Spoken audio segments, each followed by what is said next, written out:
Bonjour à tous, j'espère que vous allez bien. Bienvenue dans cette vidéo qui va pas mal changer de ce qu'on fait d'habitude, puisqu'aujourd'hui on va simplement regarder un peu ce qui se cache dans ma collection de vinyles. Alors c'est vrai que les vinyles ont toujours fait partie de mon décor dans mes vidéos depuis quasiment le tout début de la chaîne, et vous avez été nombreux à me demander, que ce soit sur TikTok ou Instagram, de vous montrer de plus près cette collection, et ce jour est enfin arrivé. Bon, on va plonger directement dans le vif du sujet. Quelles ont été mes premières acquisitions physiques de musique? Et là ça remonte à quand même très longtemps. Attends, il faut que je les retrouve, puisque si je ne dis pas de bêtises, il faut remonter en 2008. Avec la sortie de The Fame de Lady Gaga, ça va en surprendre plus d'un, je pense. Alors j'en ai déjà parlé avant sur mes lives, etc. Mais quand j'étais petit, j'étais un immense fan de Lady Gaga, mais un immense fan. Je ne parlais que d'elle, même à des gens que je ne connaissais absolument pas. Donc ça a été vraiment ma première phase obsessive avec un artiste. J'ai du coup après acheté évidemment Born This Way et The Fame Monster, qui sont deux projets que j'aime énormément. Donc ouais, tout a commencé avec Lady Gaga, qui a vraiment influencé une grande partie de ma vie, notamment la fin d'enfance, début adolescence, mais surtout fin d'enfance. Voilà, c'était vraiment l'une des seules artistes à l'époque où je voulais absolument avoir les albums en physique, genre c'était vraiment le plus beau cadeau du monde quand ça arrivait. Il y a qu'un seul autre artiste pour qui j'ai eu une obsession quand j'étais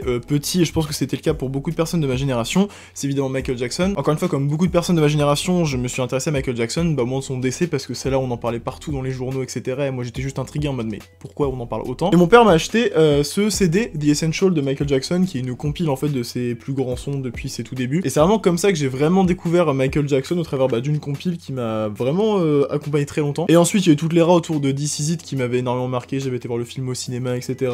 J'avais acheté le CD après, bref, Michael Jackson, très important dans ma vie. Oula, attendez, j'ai fait oublier une pépite quand même, parce que dans ce petit lot de CD qui ont marqué mon enfance, donc Michael Jackson, Lady Gaga, il y a un autre album qui m'a vraiment accompagné très longtemps, un album dont j'étais vraiment fan quand j'étais plus petit. Il s'agit de La Fouine versus Laouni, de La Fouine... Oh là là. Donc là on est sur du vraiment très sérieux, hein. C'était vraiment... j'étais vraiment fan. Donc ouais voilà, essayez de vous imaginer le Maxime d'il y a genre 10-12 ans, en train d'écouter du La Fouine dans sa chambre. C'était quelque chose. Bon voilà pour les CD qui ont vraiment marqué mon enfance. J'avais pas tant de CD que ça, le reste c'était vachement des compiles. Je sais que j'achetais beaucoup les compiles des Energy Music Awards, des trucs un peu classiques. Enfin je dis j'achetais, mes parents m'achetaient. Auto, t'as 12 ans, tu n'as pas d'argent. Et ensuite c'est passé une longue ellipse dans ma vie où j'ai arrêté d'acheter des CD comme beaucoup de personnes, parce que c'était plus tout à la mode, ça restait quand même cher et c'était pas pratique. Il faut attendre 2016 pour que je retrouve un attrait pour l'achat physique. En fait c'est lié au fait qu'à ce moment-là, c'était les années où je commençais à vraiment me réintéresser beaucoup à la musique, je commençais à écouter vraiment les albums qui sortaient chaque semaine, c'était vraiment quelque chose de très important pour moi. Et un jour j'étais invité à l'anniversaire d'un de mes cousins et il a reçu comme cadeau le Black Album de Jay-Z en vinyle, et j'ai trouvé ça juste trop cool. Pour moi le vinyle c'était vraiment un format qui était plutôt d'époque et puis qui se faisait plus trop maintenant. Je savais même pas si les artistes actuels continuaient de sortir leurs albums en vinyle, et en me renseignant j'ai vu que oui, et que les magasins qui vendaient des vinyles commençaient un petit peu à les remettre sur le devant de la scène, et j'ai trouvé ça juste incroyable. Du coup dans les semaines qui ont suivi cet événement de l'anniversaire, je me suis rendu à la Fnac de ma ville et je suis reparti avec deux vinyles qui vont commencer le début de ma grande collection. Le premier il est juste ici, Good Kid, Mad City de Kendrick Lamar. Lui c'est vraiment le tout premier que j'ai vu dans le magasin, que j'ai pris en mode il me faut celui-là. En vrai c'est un peu l'album parfait pour commencer une collection, parce que déjà c'est un peu un petit classique de notre génération. Je trouve que le format vinyle se prête parfaitement à cet album là, parce qu'il y a ce côté très vintage, vu que c'est un peu un documentaire de la vie de Kendrick quand il était petit. Du coup il y a pas mal d'enregistrements un peu VHS, et je trouve qu'avec le format vinyle ça rajoute vachement quelque chose. Et c'est aussi l'album qui m'a permis de redécouvrir une manière d'appréhender les albums justement, parce qu'à l'époque j'étais encore en full streaming, etc. J'écoutais les albums en entier mais j'y prêtais pas forcément tant attention que ça, et c'est vraiment Good Kid, Mad City qui m'a redonné goût en fait à la découverte d'albums, à bien se pencher sur les petits détails, à écouter l'histoire qu'il nous a raconté. Indirectement, vous pouvez remercier Good Kid, Mad City d'avoir fait exister cette chaîne YouTube. Hop là, on va le remettre dans le décor. Et du coup, le deuxième vinyle que j'ai acheté en même temps que Good Kid, Mad City, il s'agit de... Alors où est-ce qu'il est? Il s'agit de Illmatic de Nas, un énorme classique du hip-hop. Alors évidemment il s'agit d'une réédition, hein, vous voyez bien, c'est pas du tout un tirage d'époque. Et cet album-là m'a aussi énormément initié au hip-hop old school, j'avais que des notions de base à la Dr Dre, Eminem, ce genre de trucs. Mais du coup j'avais jamais vraiment écouté un album de Nas, et ça a été du coup mon ouverture à son univers, j'ai juste adoré. Alors ce qui est assez marrant, c'est qu'à l'époque j'avais acheté ces deux vinyles, mais j'avais pas de platine chez moi, donc je pouvais même pas les écouter. Du coup j'avais missionné ma famille pour essayer de déterrer une vieille platine de chez ma grand-mère qu'on avait ramenée, mais on avait pas les bonnes enceintes, donc le son était un peu éclaté, mais je m'en foutais, je pouvais enfin écouter mes vinyles pour de vrai, et c'est trop cool. Aussi un truc que j'ai remarqué, notamment avec le temps qui est passé depuis que j'ai commencé ma collection, c'est l'inflation de fou des vinyles, c'est indécent les prix en ce moment. Faut savoir que le Good Kid, Mad City que j'ai acheté à l'époque, il coûtait 15 €, aujourd'hui il en coûte 23, donc 7 € de plus, c'est énorme, c'est 8 € d'ailleurs. Bon, fallait s'y attendre, en même temps les vinyles se vendent de plus en plus, c'est normal que les prix augmentent, mais bon, ça fait un peu chier quand même. Alors vu qu'on parlait de la platine, on va parler juste un petit peu du matériel que j'ai. Alors il faut savoir que j'ai changé encore depuis la fameuse platine que j'avais dégotée à l'arrache. J'ai réussi à avoir du vieux matériel qui appartenait à mon arrière-grand-mère. Donc donc on est vraiment sur des trucs très vintage. Et j'avais réussi à trouver 2 grosses enceintes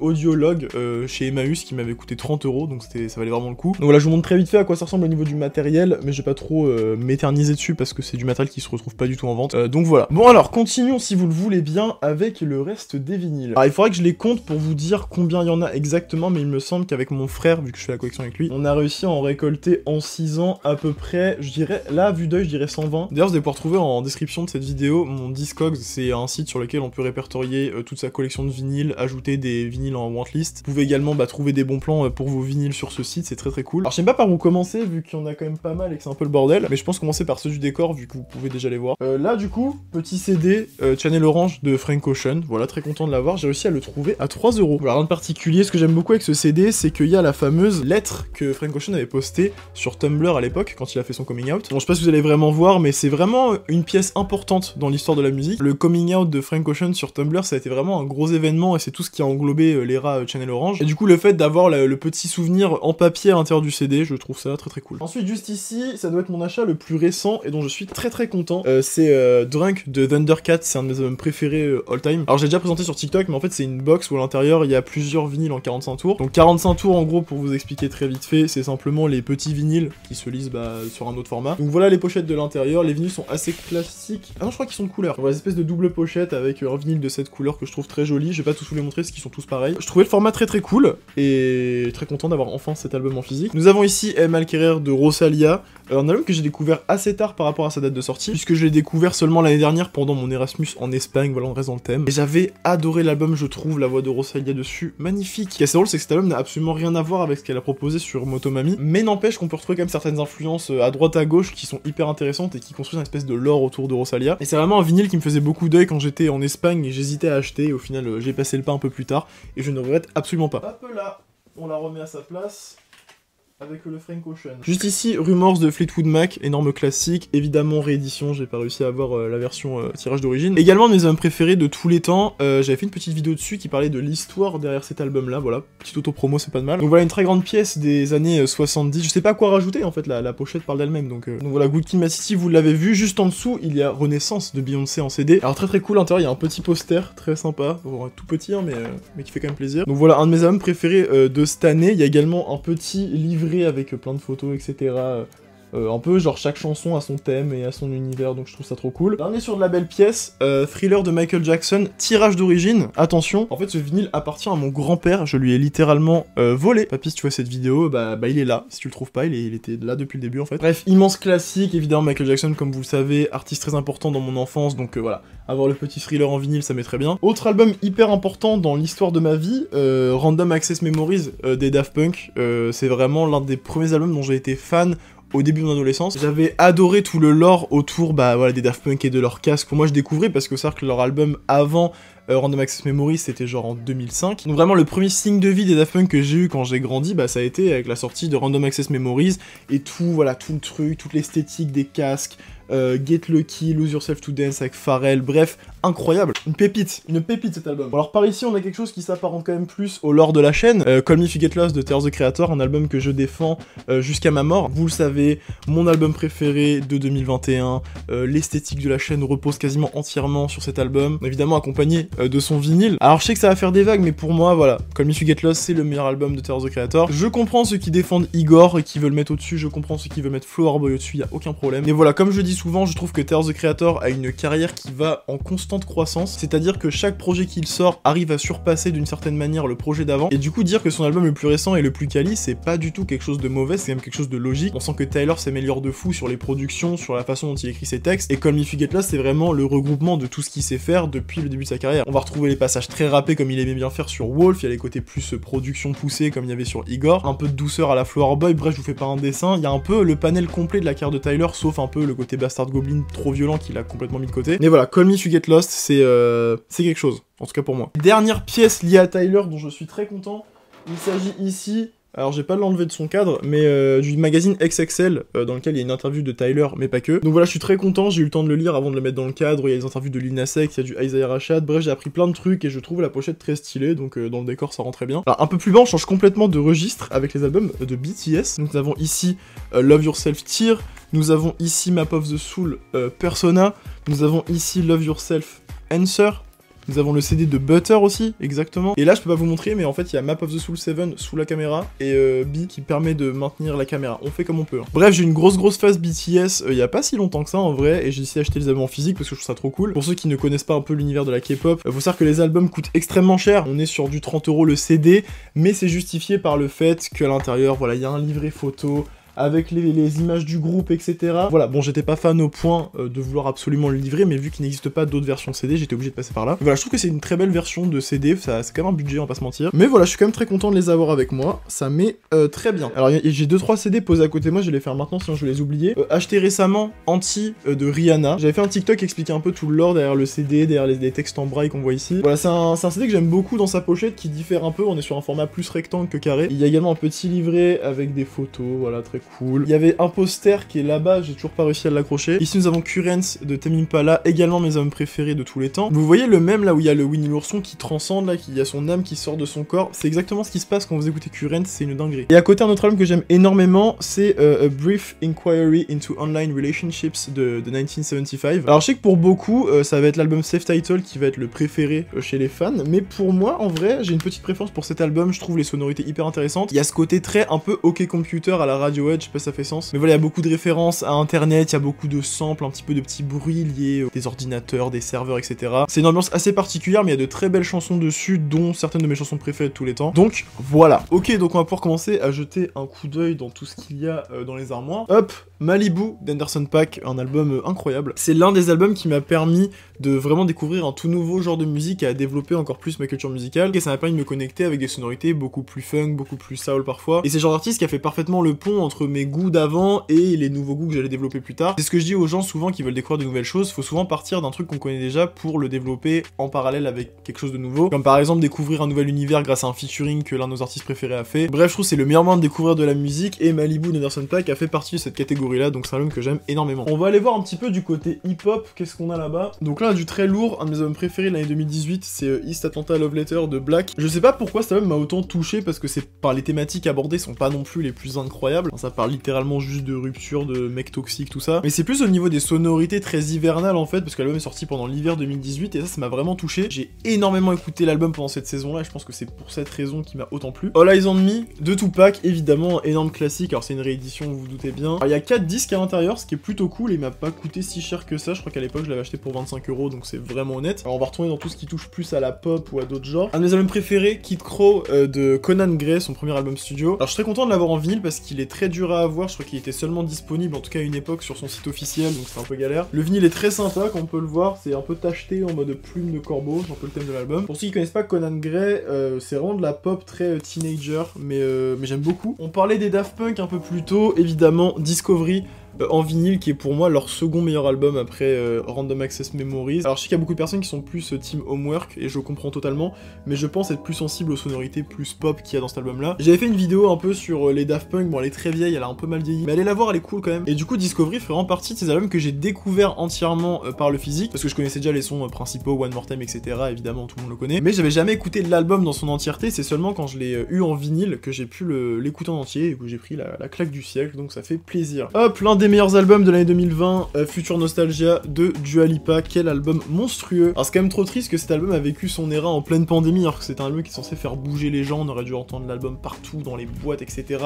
Et ça a été pas mal écourté, à cause de la pandémie. Mais du coup c'est vraiment un album significatif, genre je le considère déjà un peu comme un classique, genre il a tellement marqué, il a tellement été important, et l'era a duré aussi super longtemps, donc ça a beaucoup aidé. Voilà, cette cover est déjà iconique en fait, alors qu'elle est quand même assez récente, tout comme la cover d'After Hours de The Weeknd, mais on en parlera un petit peu plus tard. Harry Styles, Fine Line, alors c'est le seul vinyle d'Harry Styles que j'ai pas réussi à choper les deux d'avant. Enfin, c'est pas que j'ai pas réussi, c'est que j'avais pas de sous. Alors par contre, faut qu'on se mette d'accord sur un truc.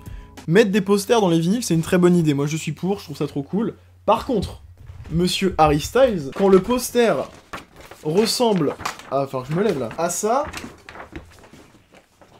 Bon, faut aller se faire foutre quand même. Alors, ensuite, j'ai envie de refaire un petit tour du côté des CD. Ici, j'ai la trilogie Billie Eilish qui fait très plaisir, donc voilà. Très très cool, ces 3 albums, très content de les avoir. Petit CD de Black Sabbath Paranoid, qui est un album que j'aime énormément et qui dévie vachement du style de musique que j'écoute régulièrement. Et j'ai eu une phase très hard rock dans la fin de mes années lycée, et du coup, j'ai découvert plein d'albums un peu classiques du genre, et j'ai vraiment adoré. On parlait de Conan Gray tout à l'heure, voici son deuxième album que j'ai du coup seulement en CD, mais qui fait quand même très plaisir. Il fait partie des albums que j'ai le plus aimé cette année, voilà, Super Ache, donc vraiment... Un album très très triste, on va pas se mentir. Et ensuite du coup les deux albums d'A$AP Rocky, j'ai pas testing, je suis pas sûr qu'il existe en vrai, faut que je me renseigne. Alors celui-là est quand même assez cool parce qu'il est de couleur, mais par contre ils ont un peu forcé. Parce que là clairement on est sur un bon jaune pisse bien dégueulasse, donc pas fan de fou. Du côté plus rap FR, donc ça c'est plus que mon frère a acheté, c'est pas forcément les vinyles que j'achète de mon côté. Ici nous avons l'excellent Adios Bahamas de Népal, un album que j'aime beaucoup. Il y a très peu d'albums de rap FR que j'aime énormément, mais celui-là en fait partie. Et la trilogie du coup la Nekfeu, Feu, Cyborg et Les Étoiles Vagabondes. Alors je sais que celui-là c'est une pièce un peu rare qui coûte ultra cher, donc moi j'ai la version, enfin mon frère a acheté la version blanche. Et là c'est le moment coup de gueule là.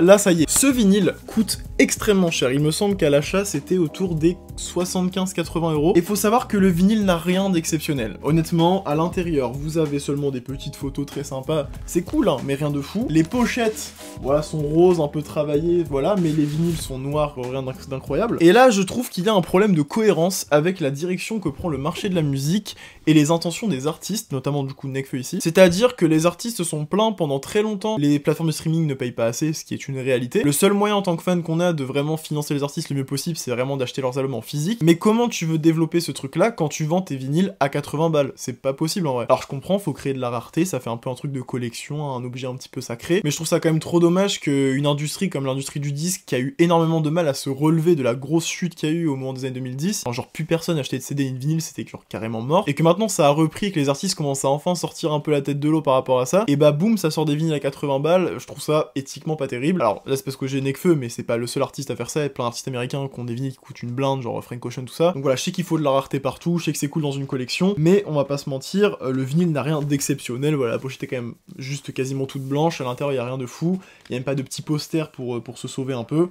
Bon, évidemment, en tant que bon blanc de province, il me fallait les vinyles d'Orelsan, vous vous doutez bien. Non, Orelsan, c'est un artiste hyper important pour mon adolescence, genre comme beaucoup de personnes de mon âge qui ont aussi grandi en province, etc. C'était un peu l'icône des non-parisiens. Vous voulez bien, j'ai ici le CD d'Olivia Rodrigo, Sour, que j'ai adoré, l'un de mes albums préférés de l'année dernière. Là, ici, on a du très très lourd, un énorme classique, Mélodrama de Lorde, un album incroyable qui, pareil, je l'ai découvert assez tard, mais quand je l'ai découvert, je m'en suis souvenu. Et enfin, bien sûr, Born to Die de Lana Del Rey, incroyable. Ici, nous avons l'album de Pusha T, It's Almost Dry, qui fait partie des meilleurs albums hip-hop de cette année. On avait montré Currents tout à l'heure, et voici du coup The Slow Rush de Tame Impala. On va retourner vers les vinyles. Oh oui, ça fait plaisir ça. Voici Nectar de Joji. Alors, je sais pas s'il y a trop de reflets, sinon je peux l'enlever de la pochette. Fait partie de la team des albums d'hiver hein, qui m'aident vraiment très bien. Post Malone, voici l'album Stoney, qui est un album qui est vachement dur à avoir. Alors, je sais pas si c'est encore le cas aujourd'hui, mais à l'époque, c'était une vraie galère et il coûtait quand même un peu cher. Alors, ce qui est dommage, c'est que du coup, c'est une pochette alternative. Il y a rien de très fou, même à l'intérieur. Vous voyez, c'est pas incroyable. Mais par contre, la petite particularité que j'aime beaucoup, c'est que le vinyle est orange, magnifique. Voilà, il y a des petits dégradés, je sais pas si vous voyez, mais ça met très bien. Un de mes albums préférés de tous les temps, Because the Internet de Childish Gambino. Alors je suis dégoûté parce qu'à l'époque, ils vendaient la version avec le screenplay, parce qu'il y a une histoire qui se raconte derrière. Peut-être qu'on en parlera en vidéo. Mais en gros, il y avait un livret avec des images qui expliquaient chaque scène, chaque chanson, ce qu'elle représentait dans l'histoire. Mais quand je l'ai acheté, bah c'était des rééditions un peu différentes, et du coup, c'est pas sûr qu'on puisse encore le trouver, à part peut-être en occasion. Il n'empêche que je trouve le côté réfléchissant très stylé. Le seul petit problème, c'est qu'il n'y a pas de tracklist ni ici ni à l'intérieur sur les disques quoi que ce soit, donc t'as intérêt de bien ranger les disques, sinon c'est l'enfer. Évidemment Awaken My Love, album incroyable, qui n'est pas du rap d'ailleurs. Take Care, juste ici, mon album préféré de Drake, je le trouve incroyable, toute l'ambiance. Pareil, un album d'hiver qui marche très bien, surtout un album de nuit. Donc voilà, vraiment l'essence même du Drake que j'aime énormément, même si j'aime beaucoup le Drake qui rappe aux alentours des années 2015, mais c'est vrai que Take Care a une place très particulière dans mon cœur, et fait également partie des albums que j'ai découvert grâce au physique, donc nickel. Ensuite, petite trilogie, J. Cole avec 2014, Forest Hill Drive, juste ici, album classique de mon adolescence et de l'adolescence de beaucoup de personnes. Juste ici, nous avons For Your Eyes Only, qui a une pochette alternative pour la version physique, notamment bah du coup vinyle, voilà, que j'aime énormément. Et enfin, K.O.D, j'ai pas encore eu The Off-Season, je suis pas sûr qu'il soit sorti en vinyle, en tout cas je l'ai en CD, ça c'est sûr. Voilà, petite trilogie J. Cole qui fait partie de mes artistes préférés. Attention, là on passe sur mon album préféré de l'année 2017, c'était All American Badass de Joey Badass. Quoi qu'il y a Dame qui est sorti la même année. Mais bref, c'est un album qui est hyper important pour moi parce qu'il m'a permis de m'éduquer sur beaucoup de sujets, notamment le racisme aux États-Unis et plein de trucs un peu liés à la société, tout ça. Et je trouve que niveau éducation, ouais non, l'image derrière elle met très bien. Donc bref, si vous avez pas encore écouté cet album là, c'est juste incroyable. Là on part sur du Kanye, mais je pense que certains vont être déçus car non, je n'ai pas beaucoup de vinyles de Kanye West. J'en ai même très peu. J'ai seulement Ye juste ici, qui je trouve mérite beaucoup plus de crédit. Alors soit c'est un album court, etc. donc c'est pas facile de le mettre au même niveau que ses autres albums, mais qui est tout aussi qualitatif, les thèmes abordés sont incroyables, ça parle de santé mentale, de tout ça, ça fait plaisir. Et le deuxième que mon frère a acheté, je ne sais pas pourquoi, Donda, ça ne sert à rien que je vous montre plus que ça, car l'intérieur c'est que c'est tout noir partout, il n'y a pas de tracklist, les vinyles ne sont pas référencés avec leur titre dessus. C'est un calvaire et cette merde coûte 50 €. C'est un scandale. On enchaîne avec ce bon vieux Kendrick Lamar. Donc on a déjà parlé de Good Kid Mad City juste derrière, j'ai l'intégralité de sa discographie avec To Pimp a Butterfly, son meilleur album, je le rappelle évidemment. Ensuite, Untitled Unmastered, sa mixtape de sons pas finis mais qui sont quand même incroyables. Dame, juste ici. La soundtrack de Black Panther que je considère comme un de ses albums parce que pour le coup il y a beaucoup participé et il est tout aussi quali qu'un album normal. Évidemment son dernier album en date, Mr. Moral et The Big Stepper, je suis également très déçu de ce vinyle là, car non seulement ce n'est pas un double vinyle, c'est-à-dire que voilà, il y a juste une seule fente ici, et tout est très basique, les pochettes sont quand même pas terribles, on va pas se mentir, donc je sais pas, un peu déçu, parce que d'habitude les vinyles de Kendrick sont quand même assez quali, rien d'incroyable, mais ont quand même quelque chose de très cool, et là du coup je me suis dit, bah pour le prix du vinyle, un peu chier. Un album iconique des années 2010, évidemment, Man on the Moon de Kid Cudi. C'est le seul vinyle de Kid Cudi que j'ai, faudrait que je continue la collection de sa discographie, mais en tout cas, j'étais obligé d'avoir cet album en vinyle. Et là on passe à deux vinyles hyper importants pour moi, je pense que vous l'avez compris si vous me suivez sur la chaîne YouTube depuis pas mal de temps. Évidemment Swimming et Circles de Mac Miller, j'ai fait une vidéo à ce sujet là, allez la regarder, c'est une masterclass. Non plus sérieusement, vous savez très bien que Swimming en particulier est l'un de mes albums préférés de tous les temps, il est littéralement tatoué sur mon avant-bras. J'ai vraiment une accroche très particulière avec cet album là par rapport aux thèmes qui sont abordés, mais aussi toute l'histoire qui s'en dégage qui m'a beaucoup touché. On va retourner côté plus pop, attention avec des maxi bangers, également l'un de mes albums préférés de cette année, Motomami de Rosalia, il y a le poster qui est là-bas, on le reconnaît très facilement. J'étais obligé d'acheter cet album en vinyle, c'est vraiment une grosse claque. Et ici nous avons également un énorme classique, Control de SZA.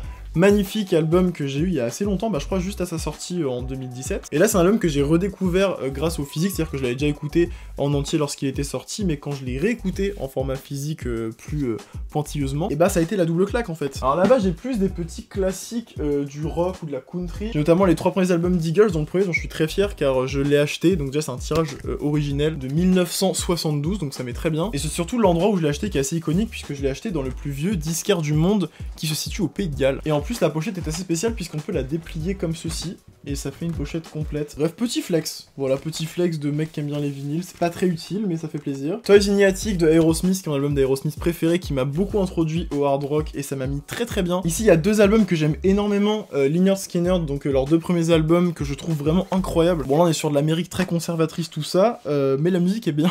Ici, il y a In Utero et Nevermind de Nirvana, voilà, des grands classiques. Dark Side of the Moon de Pink Floyd, également les albums qui m'a permis de découvrir un tout nouveau genre et de juste adorer. Ici, un vinyle que j'aime énormément, c'est le tirage d'origine du concert à Central Park de Simon & Garfunkel qui s'est passé genre en... en 1981. Donc voilà, c'est mon seul vinyle live que j'ai pour le coup, mais c'est un peu un live iconique dans l'histoire de la musique. Et là, on est sur une petite pépite que mon grand-père avait en double, accrochez-vous bien. Voici la bicyclette de Yves Montand, un banger absolu. Je l'ai jamais écouté en entier je crois, mais c'est de la pure masterclass, on va pas se mentir. Capri Songs de FKA Twigs, je trouve le projet trop intéressant, ça m'a grave permis de découvrir un tout nouvel univers que je connaissais pas du tout avant. En plus de ça, regardez-moi ce petit vinyle couleur blanc bizarre. Denzel Curry, Made My Eyes See Your Future, probablement l'un des meilleurs, si ce n'est le meilleur album rap sorti cette année. Ah, on sait pas. Là voici un vinyle que je voulais avoir depuis très longtemps, c'est mon frère qui a décidé de le prendre, car il était enfin disponible, mesdames et messieurs, My Beautiful Dark Twisted Fantasy de Kanye West. Ce qui est très cool avec ce vinyle là, c'est que vous savez peut-être, il y a plusieurs pochettes de la cover de l'album qui existent, et en fait à l'intérieur il y a ces différentes pochettes que l'on peut remplacer en décalant les posters etc. pour donner ce nouveau visuel, et je trouve ça vraiment très cool, sans oublier le fait que ce soit un putain de chef-d'œuvre évidemment. Et enfin, dernier achat récent avant qu'on passe à la fin de la collection, Lemonade de Beyoncé. Alors là celui-là, je suis particulièrement heureux de l'avoir, je trouve le vinyle magnifique, à l'intérieur il y a un petit livret avec plein de photos etc. Beyoncé nous offre également de super vinyles jaunes que je trouve magnifiques. Alors là on va arriver vers la fin de la collection, je vais vous montrer les quelques derniers vinyles que je trouve intéressants à montrer. Parler de Tyler, the Creator un peu plus tôt avec Come If You Get Lost, j'ai également en vinyle évidemment Igor, alors on ne le présente plus, mais du coup aussi Flower Boy qui est un album hyper important pour moi, et je suis un peu dégoûté parce qu'en fait c'est les seuls vinyles de Tyler que j'ai, donc la dernière trilogie. Alors je m'en sors quand même à peu près bien avec un petit Wolf en CD, ça c'est très cool, mon frère a d'ailleurs Goblin dans sa chambre, mais là vraiment si j'ai bien un objectif en termes de vinyle, c'est de compléter la carrière de Tyler, the Creator. Hélas il y a pas mal de vinyles qui sont assez compliqués à avoir, notamment Cherry Bomb et Bastard qui sont quasiment impossibles à trouver. Mais en tout cas, très content d'avoir ces 3 projets en vinyle parce que c'est au final ceux que j'écoute le plus. Donc voilà. Alors j'ai pas vraiment de vinyle très collector, alors j'ai quelques éditions limitées qui sont quand même très cool et qui risquent de prendre de la valeur avec le temps. Mais ça en vrai je m'en fous un peu parce que je compte pas les revendre plus tard, donc c'est plus pour le flex personnel. Mais il y a une petite série de vinyles que j'ai dont je suis très fier, en plus un artiste que j'aime énormément. Pas besoin de faire du teasing pour rien, le poteau est littéralement au-dessus de ma tête depuis le début de la vidéo. Alors hélas j'ai pas du tout ses premiers albums, j'ai pas réussi à choper les trilogies, Kissland, etc. C'est un peu dommage. Il y avait une réédition très cool des vinyles de trilogie qui étaient sortis, mais j'avais pas d'argent donc j'ai pas pu les prendre. Par contre, il y a un vinyle que j'ai pu acheter à l'époque quand il y a une réédition, édition limitée spéciale, tout ça, c'est Beauty Beyond the Madness. J'ai pu l'acheter lors des 5 ans de l'album, c'était l'édition spéciale qui était disponible sur son site officiel, et j'en suis très content parce que je trouve le vinyle magnifique. Donc voici l'intérieur, voilà, donc c'est assez classique, on s'en fout. Mais c'est surtout au niveau des disques que je trouve qu'il y a vraiment de la grosse plus-value, puisque regardez-moi ça. Je le trouve juste magnifique. Mais vraiment, Beauty Beyond the Madness, je me rappelle par contre que c'était l'un des premiers albums que j'avais téléchargé sur Zone Téléchargement, let's go. Et du coup, c'était l'une des premières fois où je me penchais réellement sur un album dans son entièreté, de la track 1 à la dernière. Je me rappelle avoir été frappé par le morceau Real Life, qui était vraiment une superbe intro, et c'est là que j'ai réalisé l'importance d'avoir des intros puissantes au début des albums, mais également au niveau de l'outro, parce qu'il est vrai que l'intro et l'outro de Beauty Beyond the Madness font partie des meilleurs sons de The Weeknd de toute sa carrière. Real Life et Angel, c'est pépite. Après, rien d'incroyable, j'ai Starboy évidemment, mais rien de fou parce que c'est le vinyle qu'on peut acheter à peu près partout. Et enfin, les 2 dernières pièces de cette collection que je vais vous montrer, bah il s'agit du coup des 2 derniers albums de The Weeknd qui sont juste ici. Je vais commencer étrangement par Don FM alors que c'est le dernier, mais tout simplement parce que petite déception, on va pas se mentir. J'avais précommandé le vinyle sur le site officiel de la même façon que j'avais fait pour After Hours, mais vous verrez, je vous en parlerai après. Mais c'est vrai qu'à part la pochette qui change, il y a rien de fou puisque l'intérieur est complètement vide. Enfin voilà, il y a rien d'incroyable. Et pas la peine que je vous montre les disques parce que ce sont de simples pochettes noires avec des disques noirs. Et du coup, j'ai pas trop compris parce qu'en fait, il y a une autre version alternative qui existe mais qui a été vendue en magasin, celle qu'on trouve à la Fnac avec l'espèce de tête qui est au milieu mais qui est pas exactement pareil que celle-là. Et il se trouve que l'autre version alternative est quand même un peu mieux parce que bon, il y a pas trop de différence au niveau de la pochette et de l'intérieur. Par contre, les disques sont de couleur, ce qui est quand même un truc toujours un peu cool. Donc là je me suis retrouvé à précommander ce vinyle là qui m'a coûté aux alentours de 40 €, plus après les frais de douane, etc. C'était quand même pas mal cher. Alors qu'en vrai j'aurais pu me contenter de la version magasin qui était quand même un peu mieux. Mais bon, c'est The Weeknd, on pardonne, en plus ça fait que j'ai une pochette alternative quand même, c'est très cool, on va pas se plaindre. Et enfin du coup la dernière pièce, mon album préféré de The Weeknd, After Hours, qui du coup est également une édition limitée que j'avais précommandée sur le site juste après la sortie de l'album. Et là pour le coup il y avait une petite plus-value, alors je crois que l'intérieur de l'album est le même pour les vinyles achetés en magasin et celui sur le site. Par contre, le truc que j'ai énormément aimé, c'est que déjà il y a des pochettes comme ça qui sont très jolies, et que j'ai pris la version avec le disque de couleur, je vais vous montrer ça, hop là, avec des petites taches de sang en fait. Alors il était disponible en 2 coloris, il y avait cette version là, donc blanche avec des trucs tachetés en rouge, mais il y avait également la version rouge avec des trucs tachetés en noir. Je me suis dit que j'ai pas mal de vinyle rouge, donc pourquoi pas en prendre un transparent avec ce motif là. Bref, j'aime tellement l'album que je voulais absolument avoir une version physique qui changeait un peu pour marquer le coup, et du coup j'ai pas du tout été déçu. C'est pour ça que mes attentes pour la version collector de Don FM étaient vachement hautes, parce que je me suis dit, bah j'ai eu ça sur After Hours, donc je me suis dit ça peut être cool d'avoir la même chose à côté. Bon, ça n'a pas été le cas. Mais du coup voilà, ils se portent tous deux fièrement dans mon décor au milieu du poster. Ah oui, on voit pas très bien,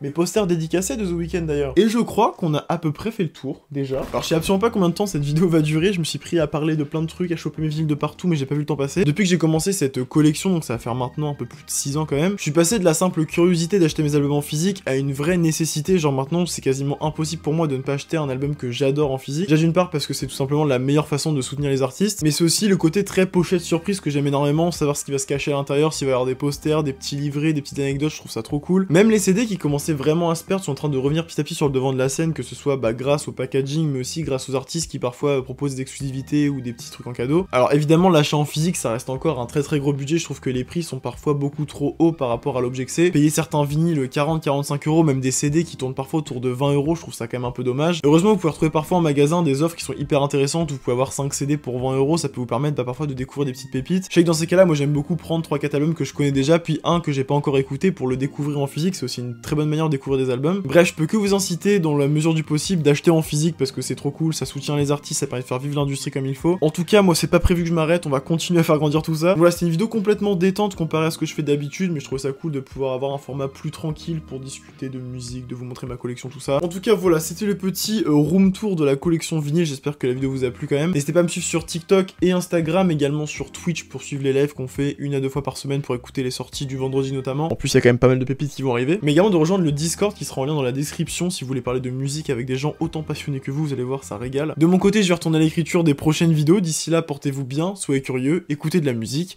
et à la prochaine. Salut!